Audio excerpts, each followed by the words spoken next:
हम लोग बात कर रहे थे सरकार के विरुद्ध वाद, इसे लाने की प्रक्रिया के संबंध में, और हमने कहा था कि सरकार के विरुद्ध वाद जो है वो स्पेशल सूट माना जाएगा।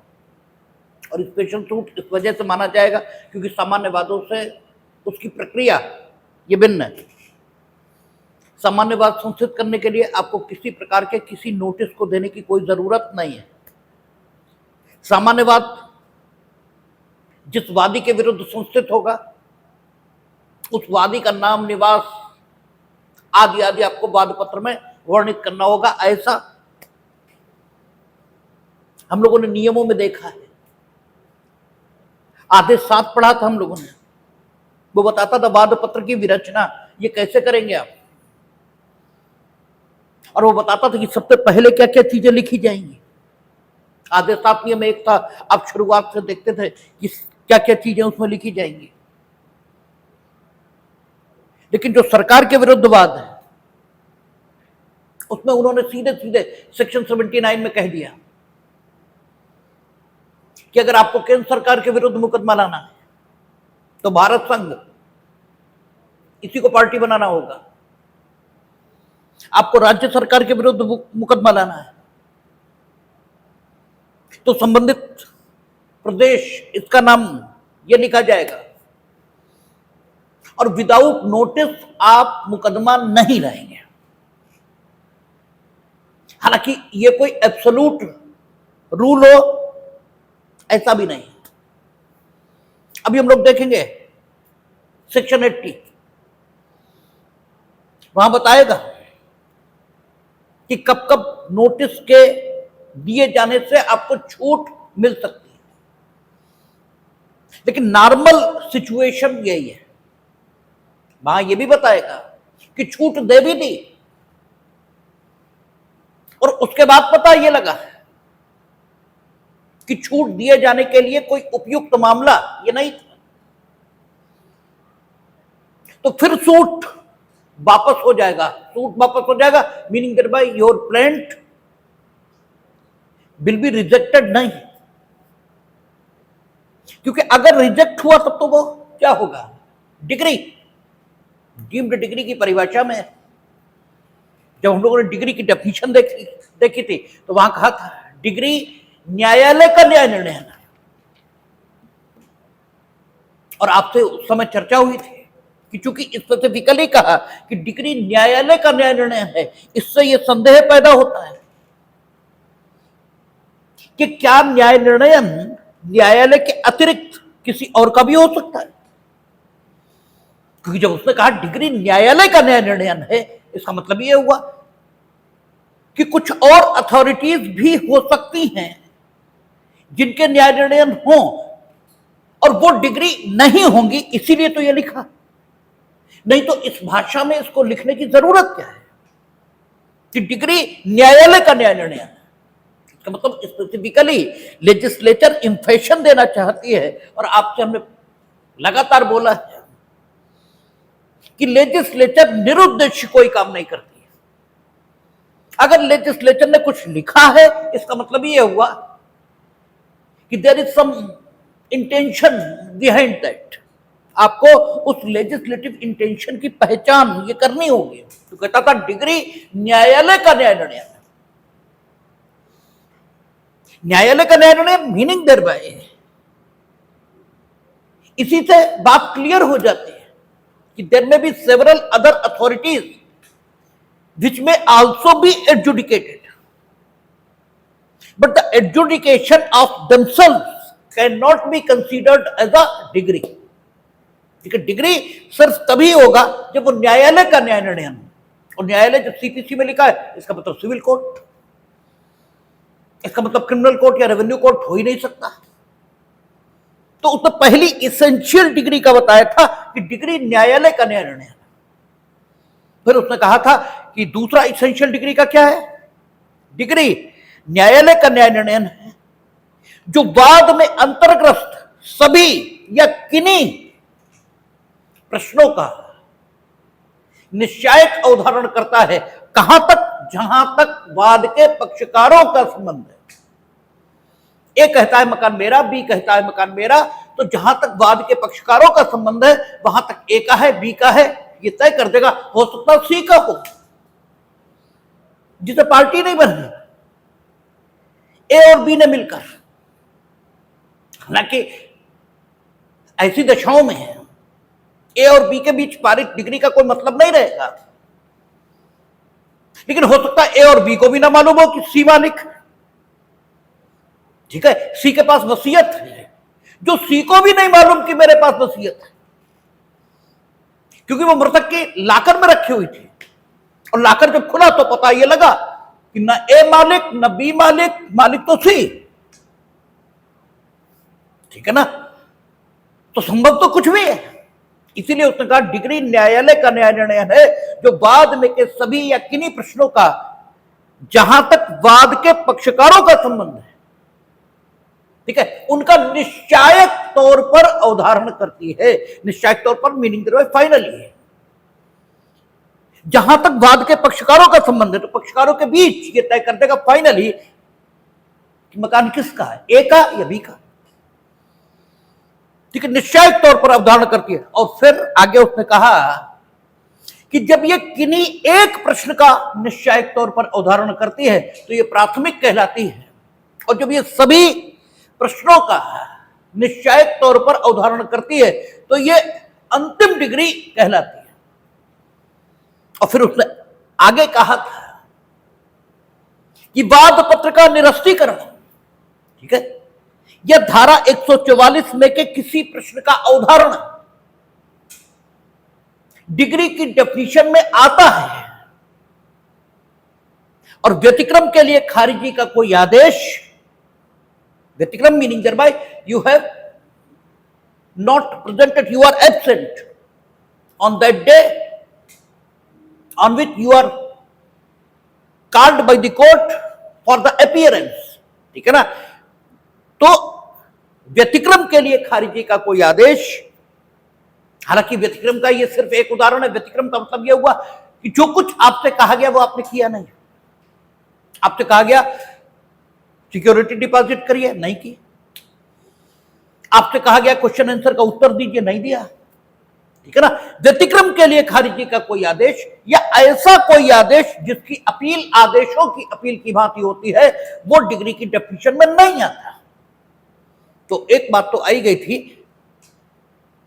कि यदि वाद पत्र का निरस्तीकरण हुआ है, अगर रिजेक्शन ऑफ द प्लेंट है, तो it comes under the definition of degree, इतना तो तय है। तो अगर सरकार के विरुद्ध आप मुकदमा लाए हैं and you have not given और delivered that notice which is essential for the institution of civil suit against the government, तो आपका सिविल सूट रिजेक्ट होगा।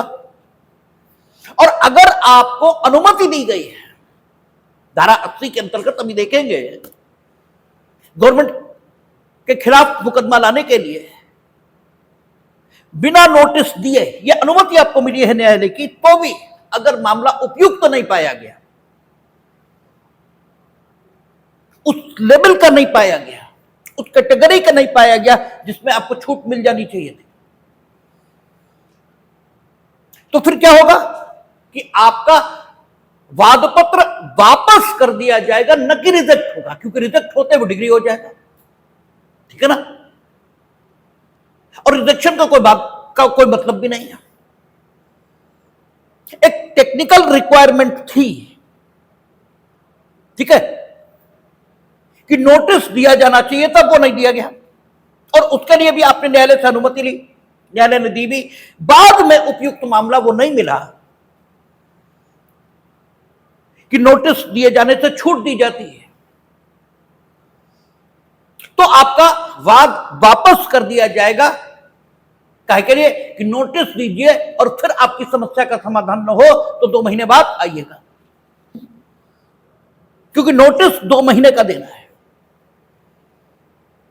अब आपसे यहां भी सवाल बनता है कि नोटिस संबंधी जो रिक्वायरमेंट है ये किस आधार पर है, तो इसका आधार पब्लिक पॉलिसी है। लोक नीति के आधार पर नोटिस की रिक्वायरमेंट रखी गई है सरकार के खिलाफ। लोक नीति ये कहती है कि चूंकि सरकार जब मुकदमा लड़ेगी तो पब्लिक एक्सचेकर, ठीक है ना, जो राजकोष है उसी पर भार पड़ेगा।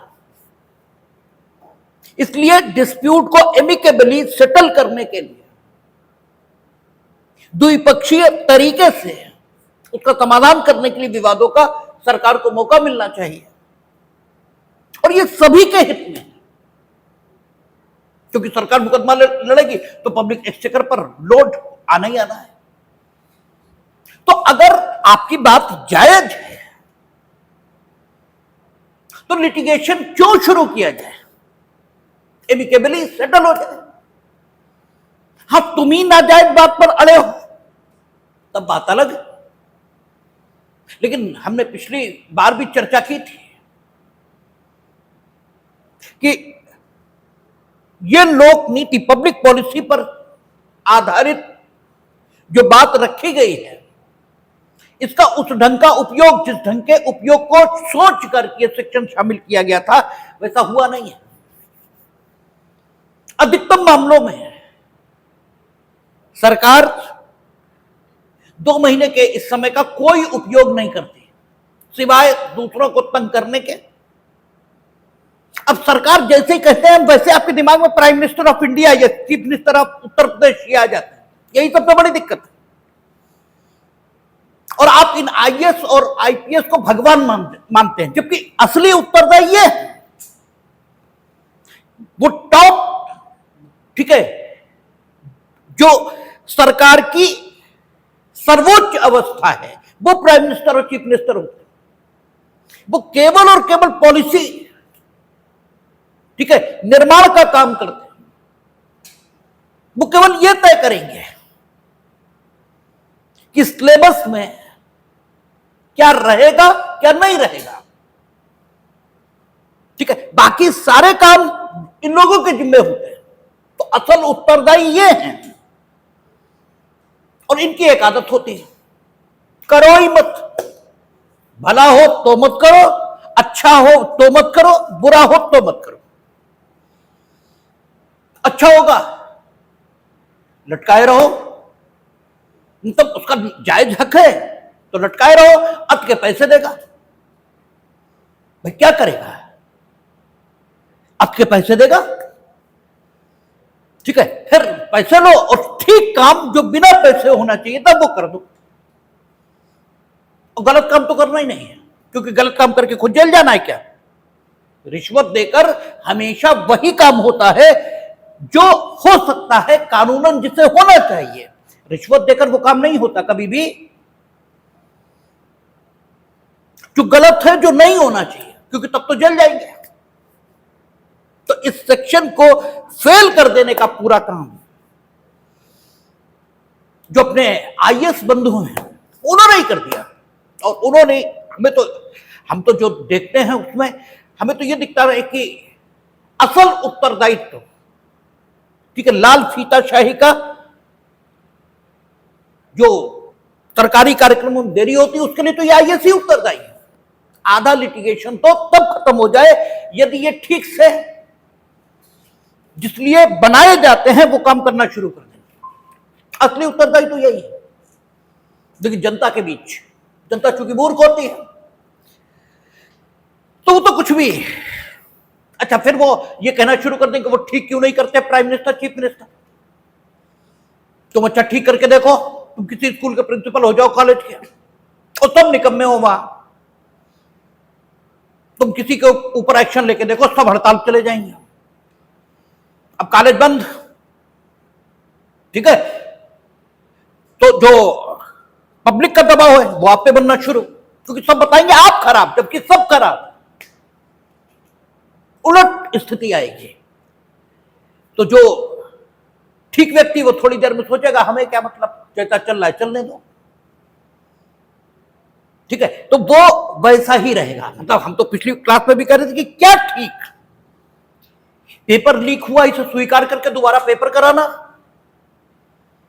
ये लीपा पोती कर देना कि पेपर लीक हुआ ही नहीं, और अब तक तो जितने पेपर लीक हुए उसमें लीपा पोती हुई कि पेपर लीक हुआ ही नहीं, माना ही नहीं पेपर लीक हुआ। पहली बार गवर्नमेंट ने माना कि हुआ लीक, हम दोबारा कराएंगे, तो फजीता है पूरा। ठीक है, तो कोई क्यों करे? इसलिए जनता को भी थोड़ा समझना चाहिए सारी चीजों का।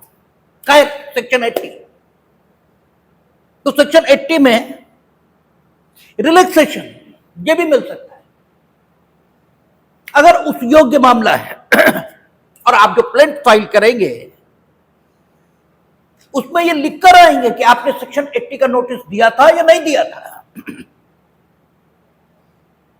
और अगर आपने इसको लिखने में लोप कर दिया है कि सेक्शन 80 का नोटिस आपने दिया है, तो फिर क्या होगा? आपका सूट यानी आपका वादपत्र रिजेक्ट कर दिया जाएगा। ये जरूरी है लिखना।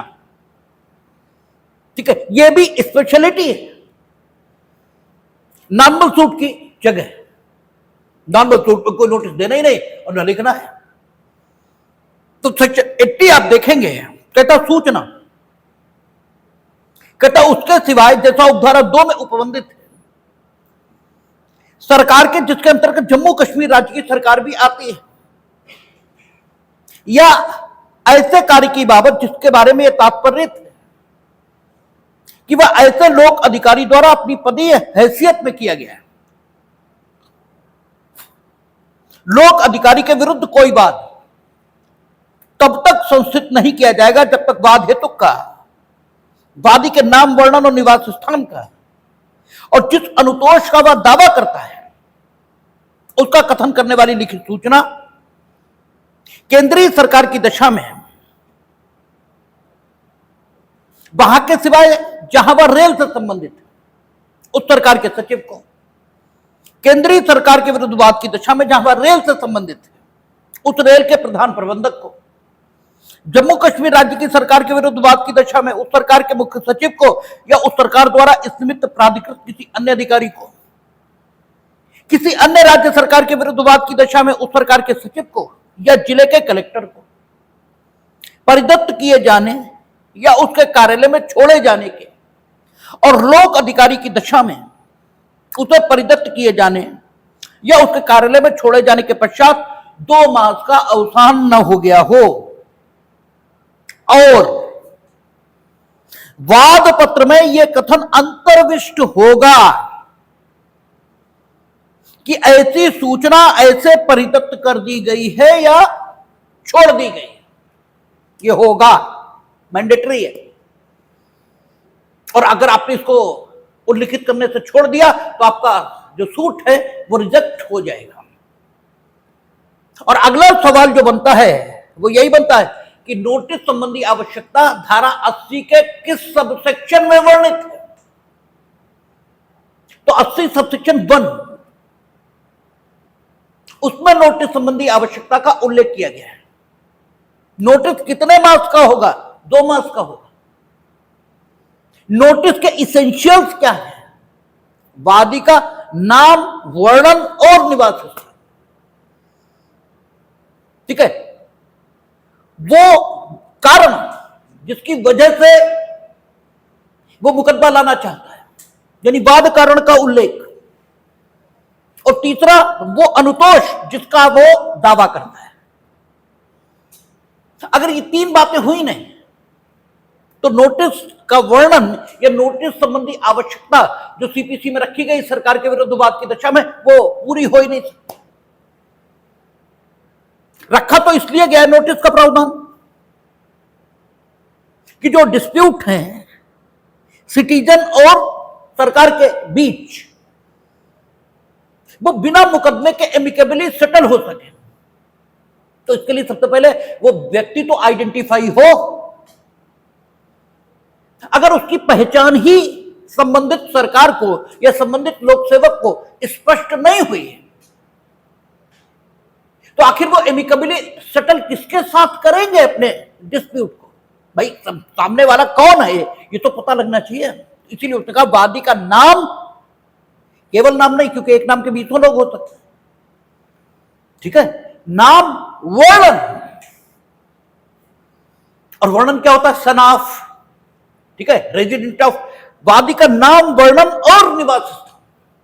यानी इसका मतलब यह है कि वादी के बारे में आप इतनी सूचना वर्णित करेंगे कि उसकी पहचान हो सके, और अगर आपने पहचान लायक वर्णन दिया ही नहीं तो फिर नोटिस की जो आवश्यकता रखी गई उसका तो कोई मतलब हो ही नहीं सकता, उसकी कोई उपादेयता, उसकी कोई उपयोगिता, ये संभव नहीं है। इसलिए उसने कहा वादी का नाम, वर्णन और निवास स्थान, और वो वाद कारण वो भी तो पता लगे।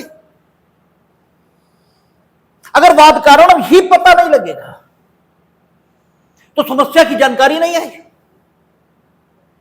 वाद कारण ही तो समस्या की जानकारी देगा, जिसके आधार पर यह तय किया जाएगा कि वाकई कोई समस्या आपको उद्भूत हुई भी है या आप सिर्फ समस्या के उद्भूत होने की बात कर रहे हैं।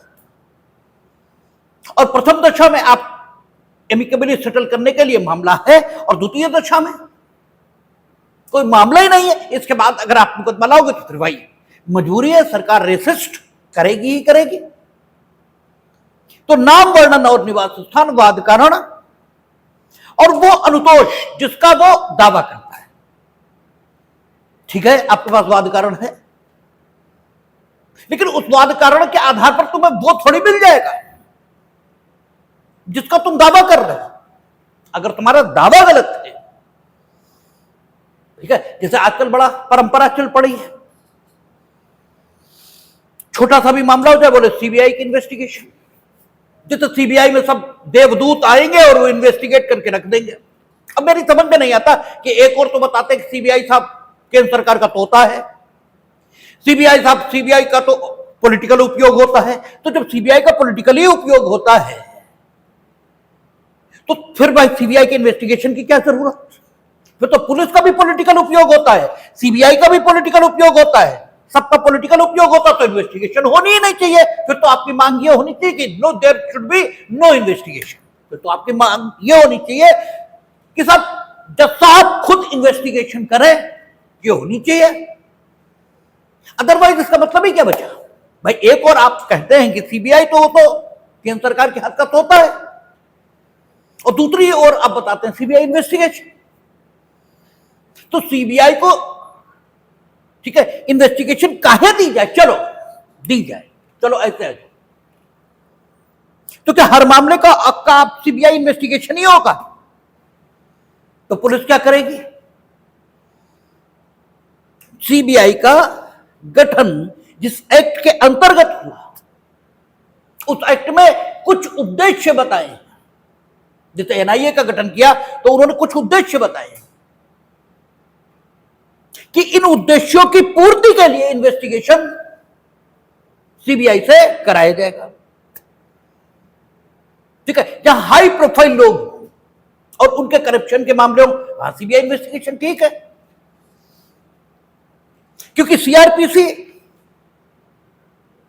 या police investigation no doubt police के वरिष्ठ अधिकारियों के द्वारा भी किया जा सकता है, क्योंकि वहां लिखा है सेक्शन 36 सीआरपीसी में कि पुलिस के वरिष्ठ अधिकारियों को उन क्षेत्रों में जहां के लिए वो तैनात हैं, उन क्षेत्रों में वही अधिकार प्राप्त रहेंगे जो थाने के भारसाधक अधिकारी को अपने थाना क्षेत्र में प्राप्त है। अर्थात एक पुलिस इंस्पेक्टर अपने थाना क्षेत्र में जो ताकतें रखता है, वही ताकतें एसपी साहब पूरे जिले में रखते हैं, वही ताकतें डायरेक्टर जनरल ऑफ पुलिस पूरे उत्तर प्रदेश में रखते हैं। ठीक है, लेकिन नॉर्मल स्थिति वहां यह है कि एसएचओ ही इन्वेस्टिगेशन को कंडक्ट करता है। अब एसएचओ अगर चीफ सेक्रेटरी के खिलाफ इन्वेस्टिगेशन को कंडक्ट कर रहा है तो बहुत संभव है कि इन्वेस्टिगेशन फेयर नहीं हो पाएगी, क्योंकि दोनों के जो पद हैं उनमें जबरदस्त फर्क है। इसलिए सीबीआई का गठन हुआ कि जहां हाई प्रोफाइल मामले हैं वहां सीबीआई से इन्वेस्टिगेट कराया जाए मामला। हर जगह नहीं, हर जगह तो पुलिस इन्वेस्टिगेशन ही होगी, और इसीलिए उच्च न्यायालय, उच्चतम न्यायालय ने अपनी अनुच्छेद 142 की शक्तियों के इस्तेमाल में अनेकों बार सीबीआई इन्वेस्टिगेशन के ऑर्डर दिए हैं। लेकिन ये स्पेसिफिकली कहा कि 156(3) की अधिकारिता के प्रयोग में मजिस्ट्रेट या सचों के सिवाय किसी को भी आदेशित नहीं कर सकता कि अमुक इन्वेस्टिगेटिंग एजेंसी इन्वेस्टिगेट करेगी मामले को। ये उन्होंने कैटेगरिकली कई बार क्लियर किया। तो ऐसे ही तुम्हारे पास एक बात कारण है, तो तुम राजा तो नहीं हो गए कि अब तुम जो अनुतोष चाहोगे वही तुम्हें मिलेगा। ठीक है, जो अनुतोष मिल सकता है वही तो मिलेगा। अगर तुम गलत अनुतोष की मांग कर रहे हो, अर्थात उस अनुतोष की मांग कर रहे हो जो मिल ही नहीं सकता, तो भी एमिकेबली सेटल करने में दिक्कत तो आनी है। इसलिए वो अनुतोष भी पता होना चाहिए जिसका आप दावा कर रहे हैं। हां, ये 3 चीजें आपके नोटिस में हैं। आपके नोटिस में, यानी जो सूचना आपने दी, क्योंकि नोटिस का सूचना ही है सिर्फ। बाकी आपने जैसे नोटिस आदतन वकील लोग लिखते हैं वैसा नहीं लिखा है, तो फिर आपका नोटिस ठीक है और धारा 80 सबसेक्शन 1 की आपूर्ति आपने कर दी है ऐसा माना जाएगा। आप ऊपर नोटिस लिखे नहीं ऐसे करके, या आपने चेतावनी जो अक्सर नोटिस में दी जाती है कि आपको 15 दिन का नोटिस दिया जा रहा, यहां तो 2 महीने प्रोवाइड हैं, यहां तो आप 2 ही महीने देंगे। लेकिन कहीं अगर प्रोवाइड नहीं है और आप नोटिस दे रहे हैं तो आप जैसे लिखते हैं कि आपको 1 महीने का समय दिया जाता है, 15 दिन का दिया जाता है, 2 महीने का दिया जाता है, क्या आप इसके भीतर, ठीक है, इस काम को करें, अन्यथा की दशा में आपके विरुद्ध समुचित न्यायालयों में समुचित कार्रवाई की जाएगी जिसके जिम्मेदार आप विपक्षी होंगे। इस ढंग की चेतावनी भी नोटिस में समाहित होती है। तो अगर ये टेक्निकल डिफेक्ट है कि उसमें कोई चेतावनी नहीं दी गई है, ये तकनीकी डिफेक्ट है, आपने नोटिस दे रखा है लेकिन ये चेतावनी नहीं दी, आपने ऐसे लिख दिया कि देखो भाई ये वाद कारण है, हम ये हैं, ये सनुतोष का आप दावा करो, तुम दे नहीं रहे हो, ठीक है, 2 महीने में दे दो, नहीं तो हम मुकदमा करेंगे। ठीक है, आपने इस भाषा में लिख दिया तो भी ये नोटिस ठीक है टेक्निकल डिफेक्ट्स के आधार पर। ठीक है, अर्थात भाषा के आधार पर नोटिस को रिजेक्ट नहीं किया जा सकता अगर 3 सूचनाएं उससे मिल रही। ठीक है ना। एक चीज यहां पर और समझ लेंगे जो पूछी जाती है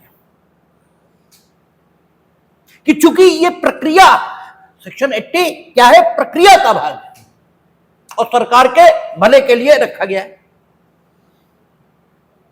सरकार लोकहित की क्या है, सरकार लोकहित की न्यासी है, लोकहित की सुरक्षा करती है, वो मालिक नहीं है लोकहित की, लेकिन लोकहित की सुरक्षा करती है वो। और ये सेक्शन लोकहित के लिए बनाया गया है, इसलिए सरकार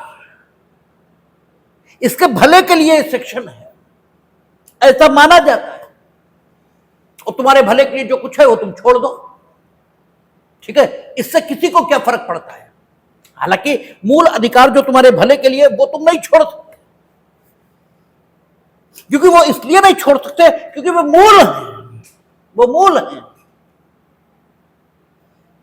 दही अपना खट्टापन नहीं छोड़ सकता, दही अपनी सफेदी नहीं छोड़ सकता। ठीक है, कुछ फंडामेंटल होता है उसे कोई नहीं त्याग सकता, चाहे वो व्यक्ति हो, चाहे वो वस्तु हो, चाहे विचार हो, क्योंकि उस फंडामेंटल के आधार पर ही उस व्यक्ति, वस्तु अथवा विचार की संरचना होती है, इसलिए उसे नहीं छोड़ा जा सकता, शेष छोड़ा जा सकता है। तो ऐसे मूल अधिकार आप नहीं छोड़ सकते, क्योंकि वो उनके बारे में ये माना कि भगवान ने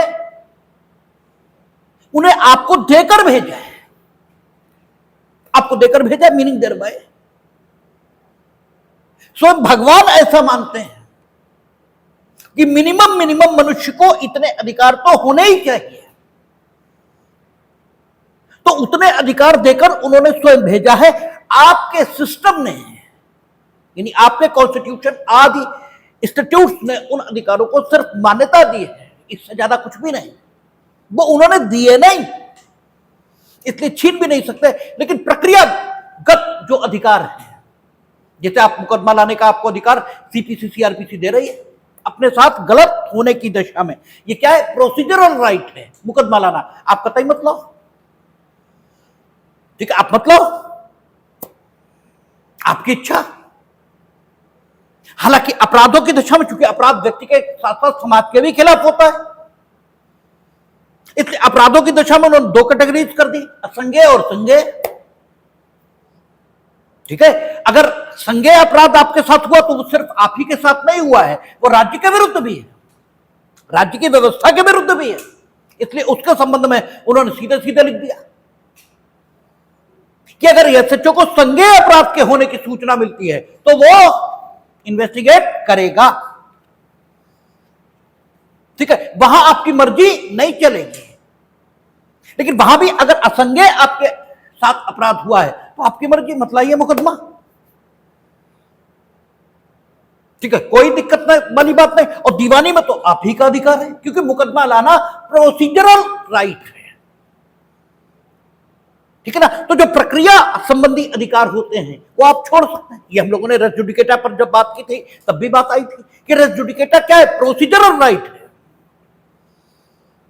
और अगर आपने रेस जुडिकेटा का तर्क उपलब्ध होते हुए नहीं उठाया रेस जुडिकेटा के तर्क का, तो ये माना जाएगा कि आपने रेस जुडिकेटा के तर्क को छोड़ दिया है। और फिर उस दशा में भले ही पूर्व से एक निर्णय एक विषय पर मौजूद है, लेकिन जो दूसरे सूट में निर्णय होगा वो लागू होगा। ठीक है, पिछले वाले निर्णय को मान्यता नहीं मिलेगी, ये आपको उठाना चाहिए था, आपने नहीं उठाया तो माना जाएगा कि आपने you have webbed that right. तो ऐसे ही ये गवर्नमेंट के भले के लिए नोटिस, इसे नोटिस नहीं दिया गया और गवर्नमेंट ने रेसिस्ट करना शुरू कर दिया और गवर्नमेंट ने इस आपत्ति को नहीं उठाया। ठीक है, तो ये माना जाएगा कि गवर्नमेंट ने इस अधिकार को छोड़ दिया। गवर्नमेंट अभिव्यक्त रूप से इस अधिकार को छोड़ सकती है और विविक्षित रूप से भी छोड़ सकती है। आप कोई भी काम 2 तरीकों से करते हैं, एक अभिव्यक्त घोषणा करके आप वो काम करते हैं और दूसरा बस घोषणा नहीं करते, काम वही करते हैं। ठीक है, तो जब आप घोषणा बिना काम करते हैं तो कहा जाता है आपने इंप्लाइडली काम करने की घोषणा कर दी है। ठीक है ना, एक्सप्रेसली नहीं किए लेकिन इंप्लाइडली कर दी है। हमने कहा इधर से मत निकलो, इधर ही से निकल रहे हो, तो आपने बस केवल इतना कहा ही तो नहीं कि हम आपकी बात नहीं मानेंगे, मानी तो नहीं। ठीक है, तो अपने आचरण से जब आप किसी काम को करते हैं तो वो क्या कहलाता है, इंप्लाइडली काम का किया जाना। और जब आप घोषणा पूर्वक उस काम को करते हैं तो एक्सप्रेसली। तो ऐसे ही गवर्नमेंट ने नोटिस उसे नहीं मिला था, उसने ये बात उठाई नहीं, डब्ल्यूएसपी फाइल कर दिया, बाद में जो जो करना था गवर्नमेंट को वो सब वो कर रही है, तो मान लिया जाएगा इंप्लाइडली आपने छोड़ दिया। अदरवाइज आप पहली डेट पे कह देते भाई ने तो नोटिस ही नहीं दिया 2 महीने का, इनका मुकदमा निरस्त होना चाहिए। ठीक है, आपने ऐसा नहीं कहा, वो सारे काम आपने किए तो इसका मतलब भाई आपने अपना अधिकार छोड़ दिया। तो नोटिस के इसेंशियल्स क्या है, नोटिस किसको दिया जाएगा और कब कब दिया जाएगा, यह भी 80(1) की विषय वस्तु है। 80(1) में कह रहा है कि नोटिस तब तब दिया जाएगा जब आपका मुकदमा किसके खिलाफ है, केंद्र सरकार के खिलाफ या राज्य सरकार के विरुद्ध है या किसी लोक सेवक के विरुद्ध है, किंतु ऐसे कार्य के लिए है जो उसके द्वारा अपनी पदीय हैसियत में किया जाना तात्पर्यित है। उसने ये कहा जो अपनी पदीय हैसियत में किया जाना तात्पर्यित, ये नहीं कहा कि उसने अपनी पदीय हैसियत में किया है, ये नहीं कहा। ठीक है, उसने कहा पदीय हैसियत में किया जाना तात्पर्यित, क्योंकि पदीय हैसियत में तो व्यक्ति को पीटने का कोई हक पुलिस को नहीं है, लेकिन उसने पीटा, उसने पीटा। पुलिस का तर्क यह है कि जितना हमने पीटा उतना जरूरी था, क्योंकि आवश्यक बल प्रयोग का हमें अधिकार है। ये मान ही नहीं रहे थे तो हम करते क्या? और आपका कहना है इनने अनावश्यक बल प्रयोग किया, और वाकई अनावश्यक बल प्रयोग का उन्हें कोई अधिकार नहीं है। देखने से ऐसा लगता है अनावश्यक बल प्रयोग, फिर भी ये पीटना चूंकि पदी हैसियत में किया जाना तात्पर्यित है। ठीक है, तात्पर्यित है। आपका कहना है हम थाने गए, 2 चांटे हमारे मारे, तो निकल यहां से। अब इसका तो कोई अधिकार नहीं है पुलिस को। ठीक है, लेकिन पुलिस का कहना यह है कि ये जो 2 चांटे मारने वाली बात है, ये पदी हैसियत में किया जाना तात्पर्यित है, क्योंकि ये रील बना रहे थे वहां। ठीक है, ये तो रील बना रहे थे। ठीक है, वहां डांस कर रहे थे। ठीक है, आजकल खेतों में, सड़कों पे, यानी कहां कहां डांस होता है, तो ये डांस कर रहे थे वहां और रील बना रहे थे। हमने इन्हें मना किया तो इन्हें थूक दिया हमारे ऊपर, तभी हमने इनके राउंड गए। ठीक है, एक जाने दिया और इनकी बुद्धि शुद्ध हो गई। ठीक है, क्योंकि बुद्धि शुद्ध करने की प्रक्रिया यही है, इसलिए हमने इन्हें मारा। ये पुलिस कह रहे हमने मारा ही नहीं। ठीक है, तो आपकी ये जो शिकायत है ये उनके द्वारा किया जाना तात्पर्यित है। उन्होंने पदी हैसियत में किया या नहीं किया, यही तो मुकदमे की विषय वस्तु है। भाई मुकदमे में क्या तय होगा? मुकदमे में यही तो तय होगा कि what ever they have done, वो उन्हें करने की ताकत थी या ताकत नहीं थी, यही तो तय होना है। और जब तक ये तय नहीं होता तब तक शब्द तो यही हो सकते हैं कि what ever they have done, वो उन्होंने अपनी पदी हैसियत में किया है, ऐसा तात्पर्यित है। यही तो शब्द तो यही आएंगे। अगर हमारा मकान इंक्रोच करके बनाया गया है, सड़क पर इंक्रोचमेंट है, तभी तो गिरेगा, और उसे गिराने की भी एक प्रक्रिया है। आपका कहना उस प्रक्रिया का फॉलोअप नहीं हुआ, या हमारा मकान सड़क पर ही पड़ी, ठीक है, सड़क पे है ही नहीं, तो तय क्या होना है? तय तो यही होना है कि क्या प्रक्रिया का फॉलोअप हुआ था, क्या सड़क पर मकान था, तय तो यही होना है। और अगर आप ये कहेंगे कि पदी हैसियत में किया गया हो तभी मुकदमा लाने के लिए नोटिस की जरूरत होगी, तो फिर यह तय कैसे होगा कि पदी हैसियत में किया गया या नहीं किया गया? अगर पदी हैसियत में किया गया या नहीं किया गया ये पहले ही तय हो सके तो मुकदमे की जरूरत कहां है? मुकदमे की जरूरत तो तभी है जबकि आप कहते हैं पदी हैसियत में नहीं किया और वो कहता है कि हमने पदी हैसियत में किया है। ठीक है, तब मुकदमे की जरूरत है। और इस सिचुएशन में एक नॉर्मल व्यक्ति या एक प्रोसीजरल लॉ जिन शब्दों का प्रयोग करेगा वो शब्द तो यही होंगे कि यदि कोई काम किसी लोक सेवक द्वारा अपनी पदी हैसियत में किया जाना तात्पर्यित हो तब नोटिस की जरूरत होगी। ठीक है ना, शब्द तो यही आने चाहिए।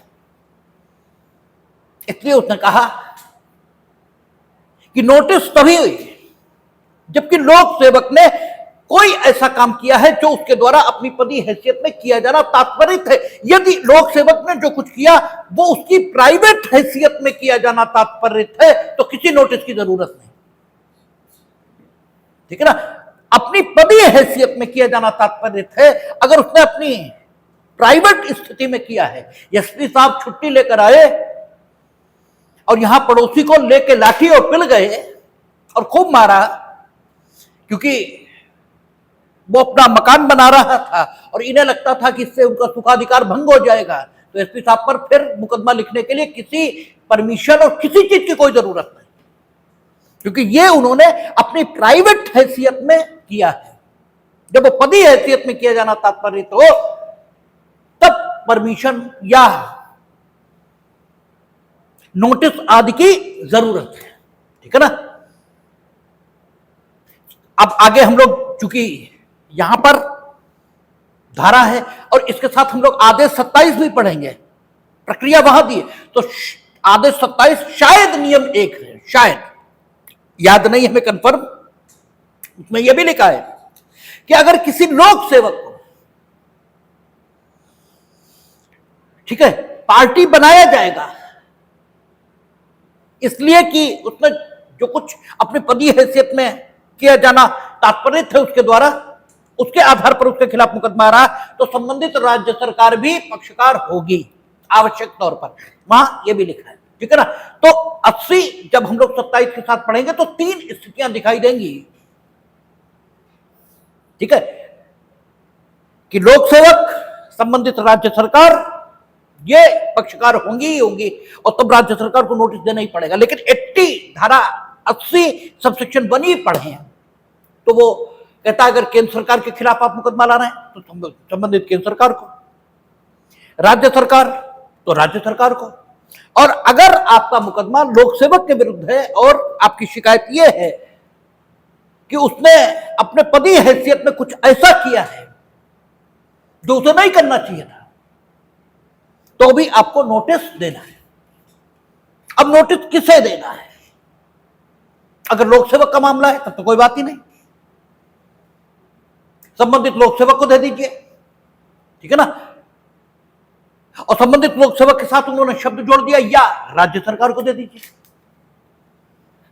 चाहे संबंधित लोक सेवक को दे दो चाहे राज्य सरकार को दे दो। लेकिन केंद्र सरकार, राज्य सरकार, इनके संबंध में विशेष व्यवस्था की गई है।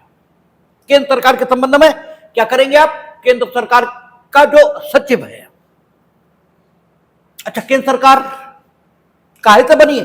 विभिन्न विभागों से मिलकर बनी है, ठीक है, केंद्र सरकार विभिन्न विभागों से मिलकर बनी है, तो आपका जो वाद कारण होगा वो निश्चित तौर पर किसी विभाग से संबंधित होगा, ठीक है ना। और किसी भी विभाग से संबंधित हो, आपका मामला सरकार के विरुद्ध है ये माना जाएगा। तो संबंधित विभाग का जो सचिव होगा केंद्र सरकार का, उसे आप नोटिस देंगे और माना यह जाएगा कि आपने केंद्र सरकार को नोटिस दे दिया है। लेकिन केंद्र सरकार का एक विभाग रेल भी है, रेलवे की दशा में स्पेशल प्रोविजन है, और रेलवे का ही पूछा जाता है। नॉर्मल सिचुएशन ये रहती है कि केंद्र सरकार के जितने विभाग हैं वे सब सचिवों के माध्यम से काम करते हैं। आपने, हम लोगों ने जब पढ़ा था अनुच्छेद 74 कॉन्स्टिट्यूशन ऑफ इंडिया का, ठीक है, 74 या 73 या 74 था, जिसमें यह अपेक्षा थी कि राष्ट्रपति, ठीक है, अपनी कार्यपालिकी शक्ति का उपयोग, ठीक है, अपने अधीनस्थों आदि के माध्यम से करेंगे। तो वहां कहा था कि अगर सचिव कोई काम कर रहा है तो यह माना जाएगा राष्ट्रपति ने वो काम किया है, क्योंकि अगर राष्ट्रपति ने वो काम नहीं किया तो राष्ट्रपति मना कर देना कि हमने नहीं किया। राष्ट्रपति चुप है और बताया जा रहा कि महामहिम ने ऐसा चाहा है, तो महामहिम ने ऐसा चाहा है, ये उनके बीच की बात है कि महामहिम ने वैसा चाहा या नहीं चाहा, ठीक है। आप बता रहे हो कि हमारे घर वालों की इच्छा है और घर वाले चुप हैं, तो बस ठीक है, हम मानेंगे, ठीक है, कि घर वाले ऐसा ही चाहते, तो सचिव ये उत्तरदायी होता है, सचिव के हस्ताक्षरों से सारी चीजें चलती हैं। तो यहां भी सचिव को नोटिस देना है। केंद्र सरकार को अगर आपको नोटिस देना है तो केंद्र सरकार के जिस विभाग से संबंधित मामला है उस विभाग के सचिव को दीजिए। रेलवे के खिलाफ अगर मामला है तो रेलवे के मुख्य महाप्रबंधक को, ठीक है, क्योंकि रेलवे अपनी जो फंक्शनिंग है वो प्रबंधकों के माध्यम से करती है, जैसे क्या कहते हैं डीआरएम, डिविजनल रेल मैनेजर, ठीक है, ऐसे उनका मुख्य महाप्रबंधक होता है, उसे आपको नोटिस देना है, अदरवाइज सचिवों को। और राज्य सरकार के संबंध में भी स्थिति वही है, राज्य सरकार के किसी विभाग से ही आपको अंततः शिकायत होगी तो उस विभाग के सचिव को दीजिए। और लोक सेवक के विरुद्ध आपकी शिकायत तो संबंधित लोक सेवक को दे दीजिए। और अगर राज्य सरकार को आपको नोटिस देना है तो संबंधित विभाग के सचिव को देने के साथ साथ आपके पास एक विकल्प और भी है कि जिले के कलेक्टर को, ठीक है, जिले के कलेक्टर को यानी डीएम को भी नोटिस आप दे सकते हैं, लेकिन डीएम लिखकर नहीं देंगे, कलेक्टर लिखकर देंगे, क्योंकि उनकी हैसियत कलेक्टर की भी है। अब एक, चूंकि स्टेट अभी तक स्पेशल स्थिति को धारण किए हुए था, जम्मू कश्मीर राज्य, उसके संबंध में भी खूब पूछा जाता है। लेटेस्ट जानकारी नहीं है कि अभी भी यही स्थिति है या बदल गई, अभी भी होगी यही कि जम्मू कश्मीर राज्य का मामला है तो आपको राज्य के मुख्य सचिव को नोटिस देना है। यह स्वयं राज्य सरकार ने तय कर रखा है कि मामला किसी भी विभाग से संबंधित हो, आप अमुक अधिकारी को नोटिस देंगे, तो जिस अधिकारी को उन्होंने तय किया उसे आप नोटिस देंगे। तो धारा 80(1) ये बता रहा है कि कितने समय का नोटिस होगा, 2 माह का। वाद पत्र में उसका उल्लेख जरूरी होगा। इसेंशियल ऑफ नोटिस क्या है और किसके खिलाफ मामला होने पर आप नोटिस किसको देंगे, ये 80(1) ने बताया। 80(2) क्या कहता है, ठीक है। साथ ही साथ डिलीवरी का तरीका यह भी 80(1) में बताया गया। क्या करेंगे आप, परिदत्त किए जाने, ठीक है। आप नोटिस को या तो परिदत्त किए जाने के लिए कि संबंधित व्यक्ति को दे दिया जाए, क्योंकि हो सकता है सचिव मिले ही ना ऑफिस में, ठीक है, उनका डाक बाबू बैठा होता है, तो डाक बाबू को आप जाके रिसीव करा देंगे। तो आपने जो रिसीव कराया काय के लिए, कि संबंधित व्यक्ति को परिदत्त कर दिया जाए। आप किसी भी ऑफिस में जाएंगे तो डाक रिसीव करने के लिए एक व्यक्ति नियुक्त होता है, वही रिसीव करेगा। तो परिदत्त किए जाने या उसके कार्यालय में छोड़े जाने के, ठीक है, परिदत्त किए जाने के लिए नहीं। आपने सीधे सीधे बाबू का हमें दे दो, बात खत्म हो गई, आपका नोटिस पहुंच गया, मान लिया जाएगा। यह छोड़े जाने के और लोक अधिकारी की दशा में उसे परिदत्त किए जाने या उसके कार्यालय में छोड़े जाने के पश्चात, यानी मोड ऑफ सर्विस, नोटिस की सर्विस कैसे की जाएगी, वो भी 80(1) की विषय वस्तु। 82 क्या कह रहा है, कहता सरकार के, जिसके अंतर्गत जम्मू कश्मीर राज्य की सरकार भी आती है, विरुद्ध या ऐसे कार्य की बाबत जिसके बारे में यह तात्पर्य है कि वह ऐसे लोक अधिकारी द्वारा अपनी पदीय हैसियत में किया गया है, लोक अधिकारी के विरुद्ध कोई अत्यावश्यक या तुरंत अनुतोष अभिप्राप्त करने के लिए कोई वाद न्यायालय की इजाजत उपधारा 1 द्वारा यथा अपेक्षित किसी सूचना की तामील किए बिना संस्थित किया जा सकेगा, किंतु न्यायालय बाद में अनुतोष चाहे अंतरिम हो या अन्यथा यथा स्थिति सरकार या लोक अधिकारी को बाद में आवेदित अनुतोष की बाबत हेतुक दर्शित करने का उचित अवसर देने के पश्चात ही प्रदान करेगा, अन्यथा नहीं। एक बात तो ये कहनी, और यह भी खूब पूछा जाता है कि नोटिस से छूट, इससे संबंधित प्रावधान कहां है, 80(1) में है, 82 में है, 83 में है। आसान से नहीं पूछते, क्योंकि नोटिस देने का भी प्रावधान धारा 80 में है, छोड़ने का भी प्रावधान धारा 80 में है। तो 81, 82, 83 ही पूछते हैं। 81 में देने से संबंधित है और नोटिस देने से जो छूट मिल सकती है उसके लिए प्रावधान कहां है, 82 में। 82 में कह रहा है कि सरकार उसने कहा तो केंद्र सरकार राज्य सरकार दोनों हो गई, का सरकार जिसके अंतर्गत जम्मू कश्मीर राज्य की सरकार भी आती है, उसके विरुद्ध बात की दशा में या किसी लोक अधिकारी के द्वारा किए गए कार्य की दशा में, जबकि उसका कार्य अपनी पदीय हैसियत में किया जाना तात्पर्य है, अगर उसके विरुद्ध बात की दशा है और आप कोई अत्यावश्यक या अंतरिम प्रकार का अनुतोष चाहते हैं। अंतरिम अनुतोष हम लोगों ने पढ़े हैं, आदेश 39 नियम 1 व 2, ठीक है, आदेश 39 नियम 6 से लेकर नियम 10 तक, और इसके अलावा आदेश 24, 25, 26, ठीक है, 38 और 40, ये सारे के सारे कैसे हैं? अंतरिम अनुतोष। तो अंतरिम अनुतोष चाहते आप अत्यावश्यक या अंतरिम अनुतोष कोई चाहते हैं, और मुकदमा आपका इनके विरुद्ध है। 2 माह का नोटिस देना जरूरी है, और आपको अर्जेंट चाहिए, अर्जेंट। 2 मकान गिराने ही जा रहे हैं बस, ठीक है, without following that procedure which is prescribed by law for the demolition of encroachment, ठीक है, फिर भी वो गिराने ही जा रहे हैं, ऐसा आपका कहना है। इसलिए आप तत्काल अंतरिम प्रकार का अनुतोष चाहते हैं। 2 माह का नोटिस देंगे तो तब तक गिर ही जाएगा आपके मुताबिक। तो ऐसी दशा में 82 में व्यवस्था की गई है कि अगर आपको अत्यावश्यक या किसी अंतरिम प्रकार का अनुतोष चाहिए तो आप मुकदमा बिना नोटिस के भी संस्थित कर सकते हैं, लेकिन न्यायालय की अनुमति है। उसने कहा न्यायालय अनुमति दे सकेगा, ठीक है, उसने कहा सूचना की तामील किए बिना संस्थित किया जा सकेगा, संस्थित किया जा सकेगा, ठीक है, किंतु न्यायालय बाद में अनुतोष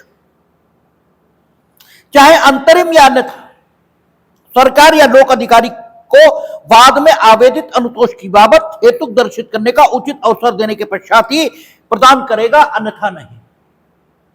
और आगे कहता परंतु यदि न्यायालय का पक्षकारों को सुनने के पश्चात यह समाधान हो जाता है कि बाद में कोई अत्यावश्यक है तुरंत अनुतोष प्रदान करने की आवश्यकता नहीं है, तो वह वाद पत्र को वापस कर देगा कि इसे उपधारा 1 की अपेक्षाओं का पालन करने के पश्चात ही प्रस्तुत किया जाए, ठीक है। तो जहां ऐसा लगता है कि वादी को स्वयं अधिकार कानून दे रहा है कि प्रस्तुत कर सकेगा, ठीक है, लेकिन न्यायालय जब सरकार के विरुद्ध आप मुकदमा ला रहे हो तो पूछेगा तो है कि भैया बिना नोटिस कैसे लाए 2 महीने।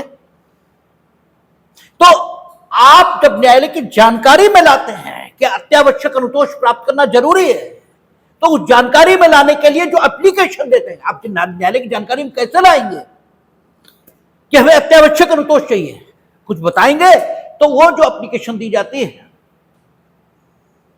अगर न्यायालय उससे संतुष्ट है कि हाँ अत्यावश्यक अनुतोष की जरूरत है तो वो अलाउ कर देता है, ठीक है, कि ठीक है लाइए, अदरवाइज रिजेक्ट कर देगा ना कि नहीं आप पहले नोटिस देकर आइए, ठीक है, आप वाद पत्र में उल्लिखित करके आएंगे कि आपने नोटिस दिया है नहीं दिया है, नहीं दिया तो क्यों नहीं दिया, ठीक है, और क्यों नहीं दिया बस यही। तो अगर न्यायालय संतुष्ट है कि आपके द्वारा नोटिस ना देने का जो कारण बताया गया वो ठीक है तो उसने अनुमति दे दी, ठीक है ना। तो लगता जरूर है ऐसा, और अगर सैद्धांतिक रूप से देखें तो कानून ने ही नोटिस के बिना मुकदमा संस्थित करने का अधिकार वादी को दे दिया, लेकिन फिर भी व्यवहारिक तौर पर देखें तो न्यायालय की अनुमति से ऐसा मुकदमा लाया जा सकता है, यही बोला जाएगा। यद्यपि सैद्धांतिक तौर पर ऐसा लगता है कि कानून ने ही अनुमति वादी को दे रखी, आपने मुकदमा संस्थित कर दिया, हो जाएगा विदाउट नोटिस भी। लेकिन न्यायालय पर एक जिम्मेदारी रखी गई कि आपने जिस अत्यावश्यक या अंतरिम प्रकार के अनुतोष की याचना की है उसे देने से पहले संबंधित सरकार या लोक सेवक का पक्ष सुना जाएगा। मिलेगा नहीं एकदम मतलब आपको स्टे जिसे आप बोलते हो अर्थात अस्थायी व्यादेश या कोई भी सरकार के खिलाफ अनुतोष मिल जाए तत्काल ही, ऐसा होगा नहीं जब तक कि सरकार को सुन नहीं लिया जाएगा। अत्यावश्यक मामला होता है तो वो कहते हैं ठीक है आगे देखेंगे। आदेश 27 में लिखा है कि गवर्नमेंट प्लीडर, जैसे क्रिमिनल में हम लोग हैं ऐसे सिविल में हर जगह होते हैं, और पीछे भी हम लोग पढ़कर आए कि प्लीडर पर सम्मन की तामील की जा सकती है, ठीक है, प्लीडर पर सम्मन की तामील हो सकती है। और आदेश 27 भी कहेगा कि गवर्नमेंट के खिलाफ अगर मुकदमा है तो गवर्नमेंट प्लीडर, ठीक है, उस पर सम्मन की तामील की जा सकती है और उस सम्मन लेने के लिए सशक्त। तो गवर्नमेंट प्लीडर तो कचहरी में ही होगा, ठीक है, उस पर सम्मन की तामील हो जाएगी फट से, और सम्मन की तामील होकर वो अपना पक्ष रखेगा। और अगर तैयारी आदि के लिए कोई समय चाहिए तो उसे बिना सुने, ठीक है, उसने तैयारी के लिए समय मांग लिया ना, इसका मतलब सुन तो उसे लिया ही है, तो न्यायालय कह देता ठीक है ये डेट लगाई और तब तक आप करेंगे कुछ नहीं, ठीक है, आप मंगाइए जो कुछ आपको मंगाना है। तो उसे बिना सुने किसी प्रकार का कोई अनुतोष आपको नहीं दिया जाएगा। और जब सुना उसने तो उन्होंने कहा हाँ साहब गिरा रहे हैं हम इनका, ठीक है, अभी गिराने की कोई बात नहीं है, अभी गिराने की तत्काल कोई बात नहीं, हमारा प्रोजेक्ट है, हम उस प्रोजेक्ट पर काम कर रहे हैं, हमारी सारी योजना तैयार हो रही, गिराएंगे ये सही है क्योंकि इनका इंक्रोचमेंट में है, ठीक है। तो गवर्नमेंट ये कह सकती, वो तो न्यायालय ये कह सकता कि अपना सूट वापस लो, पहले एमिकेबली सेटल करो, 2 महीने का नोटिस दो, ये देखेंगे अपने कागजात, अगर वाकई आपका अतिक्रमण में होगा तो ये गिराएंगे, तब मतलब अगर ना माने तो आप मुकदमा लेके आना, और मान जाए तो कोई बात ही नहीं। तो अगर ये नहीं पाया गया कि आपका मामला अत्यावश्यक प्रकार का है तो फिर आपको वापस किया जा सकता है, रिजेक्ट नहीं होगा, क्योंकि रिजेक्ट होता ही तो डीम डिग्री हो जाएगी, वो वापस किया जाएगा कि आफ्टर, ठीक है, गिविंग द नोटिस 2 महीने का आप फिर से आइएगा, ठीक है। फिर 83 कहता है सरकार के विरुद्ध या ऐसे कार्य की बाबत जिसके बारे में यह तात्पर्य है कि वह ऐसे लोक अधिकारी द्वारा अपनी पदीय हैसियत में किया गया है, लोक अधिकारी के विरुद्ध संस्थित किया गया कोई बात केवल इस कारण खारिज नहीं कर दिया जाएगा कि उपधारा 1 में निर्दिष्ट सूचना में कोई त्रुटि या दोष है। ये तो हम आपको पहले ही बता चुके, ठीक है, कि अगर नोटिस में कोई त्रुटि या दोष है, डेट नहीं लिखी है, नोटिस नहीं लिखा है, नॉर्मली उसमें चेतावनी देने के लिए जिस भाषा का उपयोग होता है वो नहीं है, ठीक है, तो केवल आपका वाद, नोटिस आपने दिया है और आप वाद पत्र में लिख के भी आ रहे हैं कि हमने नोटिस दिया है, तो आपका वाद केवल इसी आधार पर नहीं खारिज कर दिया जाएगा कि उसमें कोई त्रुटि या दोष है। यदि वादी का नाम, वर्णन और निवास स्थान इस प्रकार दिया गया है जो सूचना को तामील करने वाले व्यक्ति की शिनाख्त करने में समुचित प्राधिकारी या लोक अपराध अधिकारी को समर्थ करे, और ऐसी सूचना उपधारा 1 में विनिर्दिष्ट समुचित प्राधिकारी के कार्यालय में परिदत्त कर दी गई है या छोड़ दी गई है, तथा वाद हेतु और वादी द्वारा दावा किया गया अनुतोष सारतः उपवर्णित कर दिया गया है। भाई नोटिस का जो उद्देश्य है, ठीक है, वो तो पूरा ही कर दिया गया। नोटिस देने का उद्देश्य क्या है कि मामला out of the court amicably settle हो सके, यही तो नोटिस का उद्देश्य है।